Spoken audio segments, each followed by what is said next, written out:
പച്ചപ്പിനെ തഴുകി അവ കാട് കയറുമ്പോൾ ആ കാഴ്ച വേറിട്ട ഒന്നായി നിങ്ങൾക്ക് മുന്നിലേക്ക് സമർപ്പിക്കുകയാണ്. ഒരിക്കലും നിരാശപ്പെടുത്താത്ത കബനിയിൽ നിന്ന് ഇതുപോലുള്ള വേറിട്ട കാഴ്ചകളുമായി MTA നിങ്ങൾക്ക് മുമ്പിലേക്ക് വരുമ്പോൾ ഈ കാഴ്ചകൾ വളരെ വിരളമായി ആണ് ലഭിക്കാറുള്ളത്. ഭാഗ്യം കൊണ്ട് മാത്രം ലഭിക്കുന്ന ഈ കാഴ്ചകളുടെ ഈ സത്യത്തിന് പുറകെയാണ് ഞങ്ങൾ എന്നും സഞ്ചരിച്ചിട്ടുള്ളത്.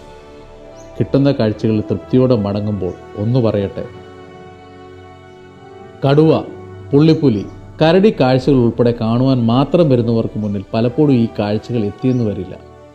ഈ കാടിനെ ആസ്വദിച്ചു മടങ്ങുവാൻ വരുന്നവർക്ക് മുമ്പിൽ കാഴ്ചകൾ കൂട് തുറന്നതെന്ന പോലെ എത്തിക്കൊണ്ടിരിക്കും.